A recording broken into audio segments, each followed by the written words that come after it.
আতঙ্কের আরেক নাম বাবু ভাই। সে কোথায়? তাকে ডাকেন। বস, আপনারা কিন্তু অপমান করতেছে, আমি কিন্তু সহ্য করব না।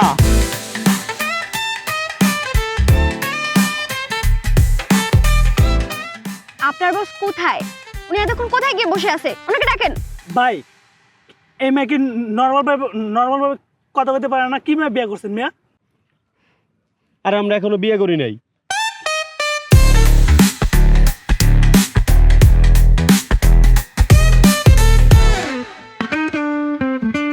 Gang of core Mohammadpur. আতঙ্কের আরেক নাম বাবু ভাই, বাবু ভাই, আতঙ্ক ভাই আমি দিই। দে। আতঙ্কের আরেক নাম বাবু ভাই, বাবু ভাই। আতঙ্কের আতঙ্কের আরেক নাম